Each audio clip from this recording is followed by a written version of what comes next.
I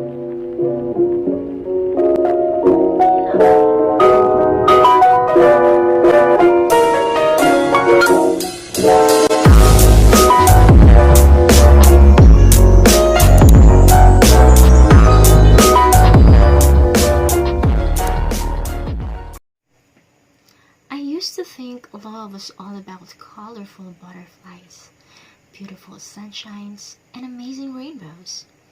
I thought it was like one of those movies and books people used to watch and read that could give a total happiness to someone who could feel it. As I grew older, I came to realize that I was completely wrong in my understanding. Yes, love is a wonderful feeling and experience, but love could also be a monstrous caterpillar, an apocalyptic sunset, and a gloomy weather. Love is a total roller coaster ride with essential requirements to pass in the life safety code. As I have witnessed different kinds of relationships, experienced and explored different kinds of love in this world, please allow me to share you my realizations about love and the important things to consider that I think will be essential before we allow ourselves to enter in a romantic relationship. And let us call them the 7 E's of love.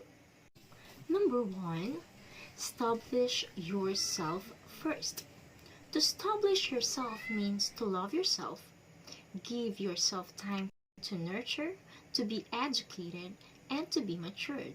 Allow your inner self to know yourself more before anyone else will do for you to discover your goals, your passion, your purpose, your direction, and the things that matter you most.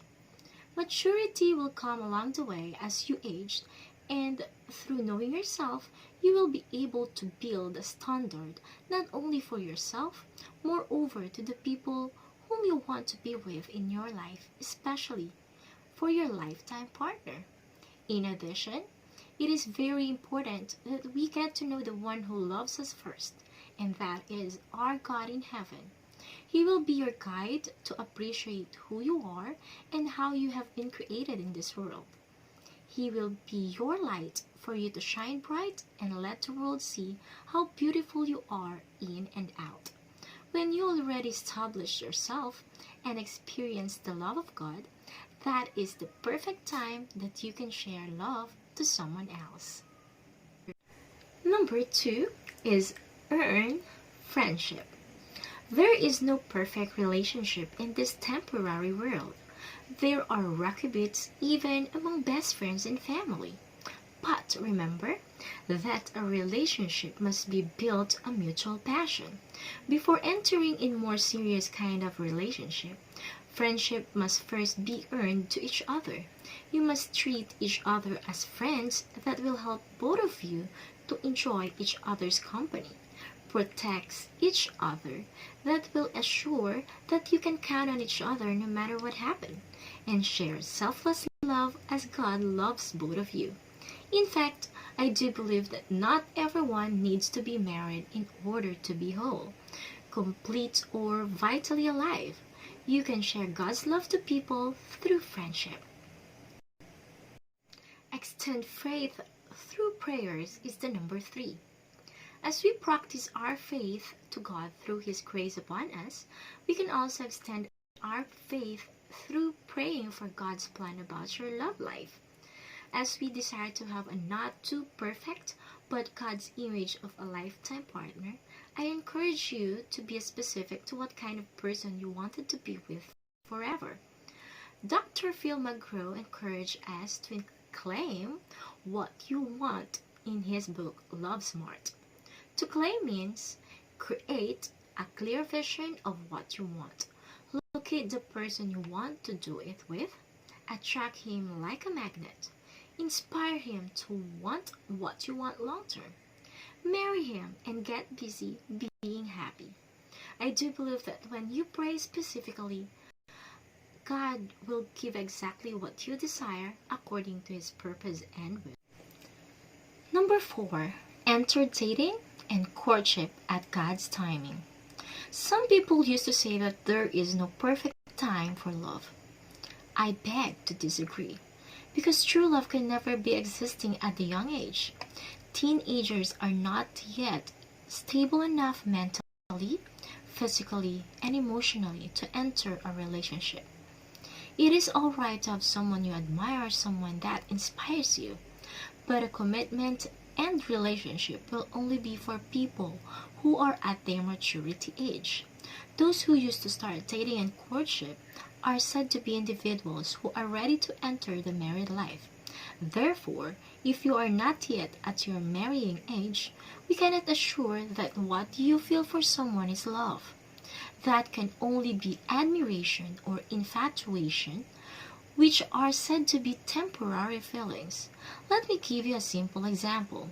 How will high school age lovers handle a serious relationship if they even find it hard to handle the pressure of this world between their studies, peers, family matters, and many more?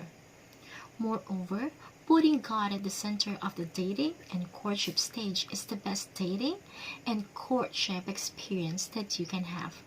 The closer you are to God, the greater love for each other will be. 5.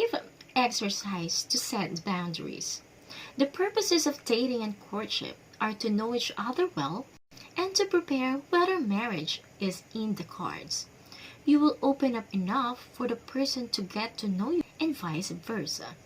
But you must not also get too emotionally entangled with someone you might not marry.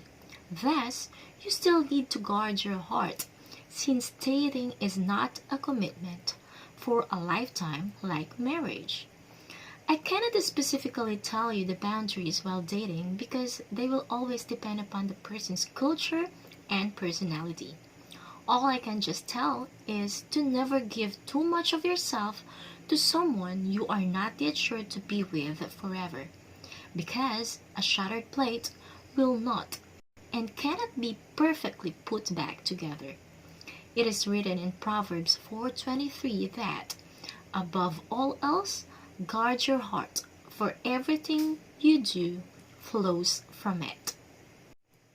Number 6. Enjoy the commitment. It is written in 52 Guidelines for Making Marriage book that in developing a recipe for marriage is by starting with a mixing of a bowl of faith. The first ingredient that must go into the mixing bowl is the flour of commitment. In baking, nothing is more basic than flour, and in marriage, nothing is more fundamental than commitment. When faith is in between of your relationship, commitment to each other will surely be strengthened, followed by respect and submissiveness to each other, which are extremely important in a relationship. You will both not do something that you know will hurt your partner. You will be careful of your actions and decisions because whatever you do will affect the other. And through your faith, you will always have in mind that God is in control of whoever your partner will become because you believe in God's plan. Number 7 and the last, encourage to stay strong. Love is a noun that relates to someone's intense feeling to someone else, but it is more of a verb which needs effort, time, and hard work to prove that this word truly exists.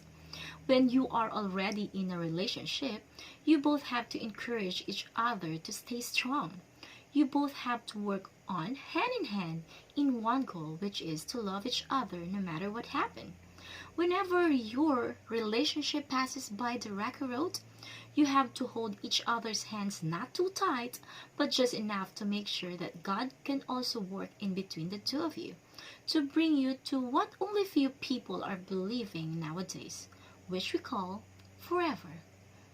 To guide you in the biblical meaning of love, 1 Corinthians 13:4-5 says that love is patient, love is kind. It does not envy, it does not boast, it is not proud, it does not dishonor others, it is not self-seeking, it is not easily angered, it keeps no record of wrongs. To sum up all of this, Love is not just merely a feeling, it is a choice, a decision. Love is not only for the fulfillment of self, but for the good of others and to glorify God. Again, this is Jehri reminding you to do everything in love.